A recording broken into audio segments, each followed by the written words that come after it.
अस्सलाम वालेकुम and welcome back to another episode. आज की दोस्तों उम्मीद करते हैं कि आप सब लोग खैरियत से होंगे और रमज़ान बेहतरीन तरीके से गुजार रहे होंगे। तो आज की जो ये वाली वीडियो है इसमें कुछ चिक्स हैं फॉर सेल के लिए। इसमें गोल्डन मिस्री के हैं और गोल्डन मिस्री के यानी कि दो एजेस के हैं। एक जो हैं वो तकरीबन हफ़्ते के हैं और दूसरे जो हैं वो महीने के हैं।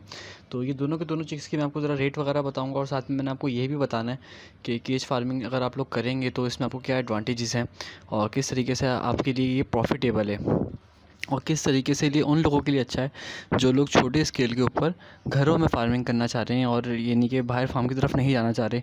दो वजूहात की बिना पे लोग फार्म की तरफ नहीं जाते। पहला जो है वो सरमाया, कि लोगों के पास जो इन्वेस्टमेंट है वो बहुत ज़्यादा लिमिटेड है, और दूसरा टाइम, कि अगर आप कराची में कहीं पर भी शेड करते हो तो पॉसिबली वो आपके घर से 25 से 45 किलोमीटर दूर तक हो सकता है। और कराची जैसे शहर के अंदर जहाँ पे ट्रैफिक का कोई सिस्टम ही नहीं है तो बहुत ज़्यादा मसाइल आ जाते हैं। या कराची भी नहीं तो बाकी भी हम सिटीज़ की बात करें तो वहाँ भी एक हद तक 25-30 किलोमीटर ट्रैवल करना डेली का पॉसिबल नहीं होता। तो उस हिसाब से अगर आप लोग केज फार्मिंग करेंगे तो आपको क्या एडवांटेज मिलेगा। तो ये दोनों बातें जो आज की वीडियो में इसमें डिस्कस करनी है। वीडियो एंड तक ज़रूर देखेगा। वीडियो थोड़ी सी लंबी हो जाएगी पर एंड तक ज़रूर देखेगा। इस उम्मीद है कि इससे आपको बहुत कुछ सीखने को मिलेगा। तो सबसे पहले मैं आपको चिक्स दिखा दूँ। तकरीबन 1 वीक वाले जो चिक्स हैं ये आपके सामने हैं। फ्रेश हैं, हेल्दी हैं, एक्टिव हैं, वैक्सीनेटेड हैं।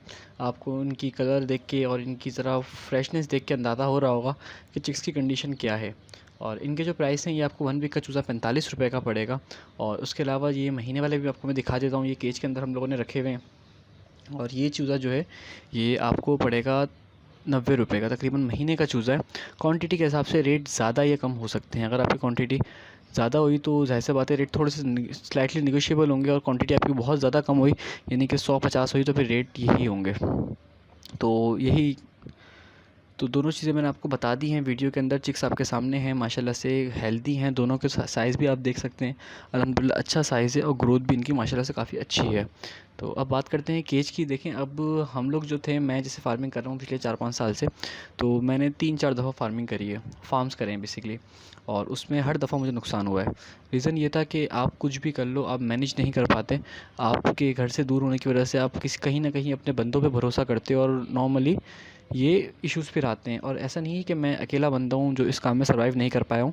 पिछले 4 साल के अंदर मैंने तकरीबन अच्छे खासे फार्मर ऐसे देखे जिनकी मैं काउंटिंग भी आपको शायद ना बता पाऊँ।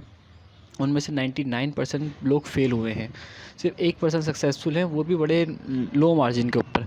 तो इसलिए मैं सबको मशवरा देता हूँ कि देखें अगर आप लोग शेड्स कर रहे हैं तो ज़रा सोच के करेगा, क्योंकि इसमें मार्जिन जो है वो बहुत ही ज़्यादा कम हो जाता है। पहली बात तो ये मैंने आपको बता दी। दूसरी बात मैं अगर आपको बताऊं तो इसमें अगर आप केज फार्मिंग करते हैं तो देखें 10 बाई 15 की जगह पे आप आराम से 1000-2000 चूज़ा मीट के लिए पाल सकते हैं। अगर आप 2000 चूज़ा गोल्डन मिश्री का मीट के लिए पाल पाएँ 10 बाई 15 की जगह पे, तो इससे अच्छी क्या ज़रूरत है। आपको क्या ज़रूरत है कि आप कहीं जाके शेड लें और वहाँ पे 3-4 हज़ार डालें। इससे अच्छा आप 2 कमरे लें और वहाँ पे 2-2 हज़ार डालते तो वो भी बड़ा इनफ हो जाएगा। और इसको आप शहर में इस तरह कर सकते हैं, इस वजह से कर सकते हैं कि इसमें स्मेल जो है वो ज़ीरो है तकरीबन। यानी कि अगर मैं आपको बताऊं, अगर आप डेली सफाई करेंगे तो बिल्कुल भी स्मेल नहीं है। मैं यहाँ पे हर दूसरे दिन करता हूँ और करवाता हूँ। यानी मैंने जो फार्मूला रखा हुआ है कि जैसे ही 1 फीट का बैग ख़त्म होगा तो यहाँ की सफाई होगी। तो इस हिसाब से अगर मैं करवाता हूँ तो यहाँ पे समझने बिल्कुल भी स्मेल नहीं है। वरना अगर मैं 2000 चूज़ा इस रेजिडेंशियल एरियाज़ में रखता तो मुझे पता है कितने मसाइल आ सकते हैं, कितनी स्मेल बनती। पहली बात तो चूज़ा आता ही नहीं, इतनी कम स्पेस में इतना सारा चूज़ा आता ही नहीं, और उसकी ग्रोथ जो होती है वो भी अच्छी नहीं होती। पर अगर मैं इस तरह कर रहा हूँ, जैसे बात है जो एक स्पेस को मैंने 4 गुना बड़ा कर दिया 4 फ्लोर होने की वजह से, तो मुझे कहीं ना कहीं तो इसका एडवांटेज ज़रूर ही मिलेगा। सेकंड, मेरी जान बुरादे से छूट गई। अब होता ऐसा था कि पहले आप सफाई करो, फिर बुरादा डालो, फिर बुरादा उठा के फेंक कर आओ, फिर वो एक बुरादा काफ़ी टाइम तक पड़ा रहता था और उसमें बहुत सारी बीमारियाँ आ जाती थी। तो इस हिसाब से भी बुरादा है ही नहीं। अगर आप देखो केज पे तो इनके नीचे एक जाली लगी हुई है, और उस जाली की वजह से जो भी गंद होता है इनका डायरेक्ट नीचे गिर जाता है। तो ये इनकी खाने के अप्रोच तक होता ही नहीं है, वरना वो अपनी ही बीट के ऊपर रहते हैं। तो आप चूज़े का पाँव देख के अंदाज़ा कर सकते हो कि एक नॉर्मल चूज़ा जो होता है जो बुरादे पे पलता है उसके पाँव बहुत ज़्यादा गंदे होते हैं, जबकि अगर आप इनमें से किसी एक के भी देखोगे तो बिल्कुल साफ़ सुथरे शफाफ पाँव होंगे। और पाँव से बीमारियाँ आती हैं। बहुत सारे फार्मर्स को पता है कि अगर पाँव गंदे हों तो हम समझ सकते हैं कि कोई ना कोई बीमारी आने वाली है, ये आ चुकी है, क्योंकि बट के पाँव बहुत ज़्यादा गंदे होने की वजह से कॉक्सी भी आ सकती है और भी बहुत सारे इश्यूज़ आते हैं। तो उस हिसाब से इसमें आपको एडवांटेज यही मिलता है कि आपका जो बर्ड है वो बहुत ज़्यादा हेल्दी रहता है। अब दूसरे एडवांटेज की हम बात करें इसमें, तो ये है कि आप मुझसे जब लोग लेके जा रहे हैं माल, यानी कि जो वज़न मुझे 2 महीने में बड में मिल रहा था और वो अब 45 दिन 50 दिन के अंदर मिल रहा है।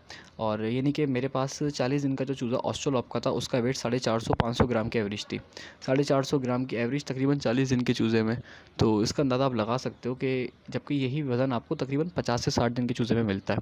तो इतना अच्छा वज़न जो था वो सिर्फ़ इसी वजह से था कि ये केज के अंदर है।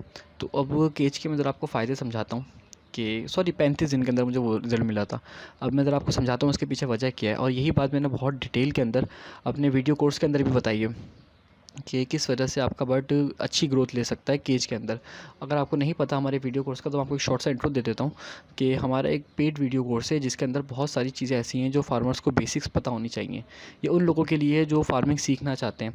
तो जो लोग नहीं समझ सकते, कि लोगों को लगता है कि थोड़ा सा महंगा है, क्योंकि 3000 रुपये का वो कोर्स है और एक प्रॉपर उसमें एक लाइन के हिसाब से आप चीज़ें सीखते हो, एक कोर्स के हिसाब से सीखते हो, स्टेप टू स्टेप, यानी कि बिल्कुल लोअर से लेके आप अपर की तरफ जाते हो।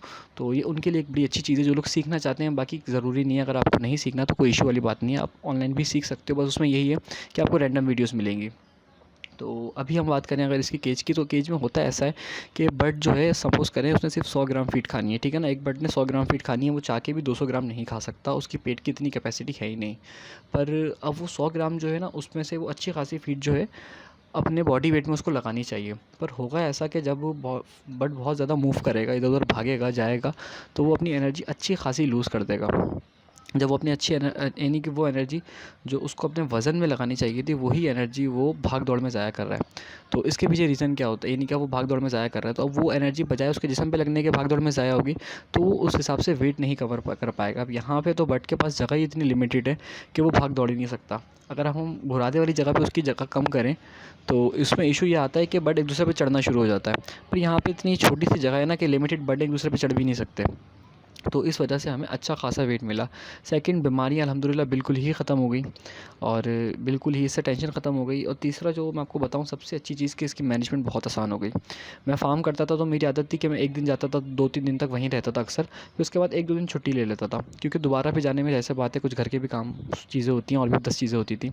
तो अब यहाँ पर ऐसा है कि यहाँ पे मैं दिन में 2 से 3 चक्कर लगाता हूँ, यानी 1 चक्कर तो मैं लगाता ही नहीं हूँ, क्योंकि मेरे घर के करीब भी ये जगह ही है और सब कुछ इसमें ऑटोमेटिक है, पानी इसमें ऑटोमेटिक है, पानी डालने की कोई टेंशन नहीं है, निप्पल लगे हुए हैं, सारा का सारा चूज़ा निप्पल से पानी पीता है खुद ही पूरा दिन। सिर्फ़ एक ऊपर ड्रम में आप पानी डाल दो, आपकी जान छूट जाएगी। वरना अगर यही मैं इसको मैनुअल रखता तो 80 तकरीबन 40 केजीज़ हैं ये। 40 के अंदर 40 बोतलें आती हैं, बोतलों को रखना, निकालना, पानी भरना एक बहुत लंबा काम हो जाता है। तो इस हिसाब से ये निप्पल वाला काम है, इससे मेरी और जान छूट गई और सुकून से इसमें चूज़ा पल रहा है।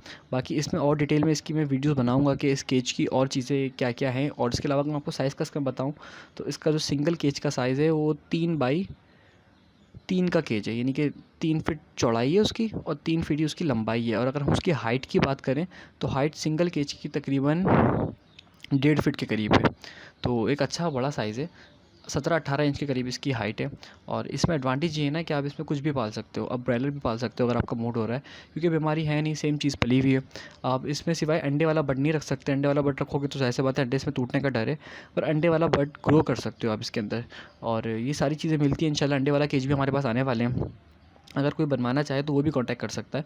पर ये सिर्फ़ और सिर्फ ऐसा नहीं है कि मैं कह रहा हूँ कि आप हमसे ही ख़रीदें, मैं आपको एक वैसी बात बता रहा हूँ कि ये केज इस तरीके से फ़ायदेमंद हैं अगर कोई भी काम करना चाहे।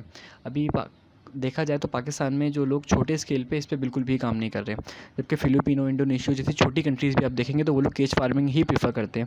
रीज़न ये है ना कि उनको पता है इसके एडवांटेजेस क्या है। और ऐसा नहीं है कि खाली ये पोल्ट्री के अंदर ऐसा है, बहुत सारे लोग तो कैटल्स की तरफ, बकरों की तरफ इस पे जा चुके हैं, और जिनसे आप पूछेंगे ना इसका रिव्यू, सब बोलेंगे बेहतरीन है। क्योंकि ज़ाहिर सी बात है कम जगह के ऊपर, कम बीमारियों के ऊपर आप काम कर सकते हो। पोल्ट्री में सबसे बड़ा जो मसला है ना, वो ये नहीं है कि आपने बहुत अच्छे मार्जिन पे बर्ड बेचना है, सबसे ज़्यादा मसला ये है कि आपको अपनी इन्वेस्टमेंट बाहर निकालनी है। आपको सेफली इन्वेस्टमेंट अगर आपकी बाहर आ गई तो इंशाल्लाह प्रॉफिट भी आ जाएगा। मतलब नॉर्मली होता है ऐसा है कि फार्मर्स बहुत सारी वजूहात के बिना पर उसकी इन्वेस्टमेंट फंस जाती है और वो लॉस कर जाता है। तो ये एक छोटी सी डिटेल सी वीडियो थी, इसकी मैं सफाई के ऊपर, इनकी बाकी चीज़ों के ऊपर मैं एक वीडियो और बनाऊंगा इंशाल्लाह, वक्तन फ़वक्तन मैं आपको दिखाता रहूँगा। अभी इस वीडियो को इतना ही रखते हैं, उम्मीद है कि आपको वीडियो अच्छी लगी होगी। अगर वीडियो अच्छी लगी हो तो चैनल को लाइक और कमेंट ज़रूर कर देगा। मिलते हैं अपने नेक्स्ट एपिसोड में, तब तक के लिए अस्सलाम वालेकुम।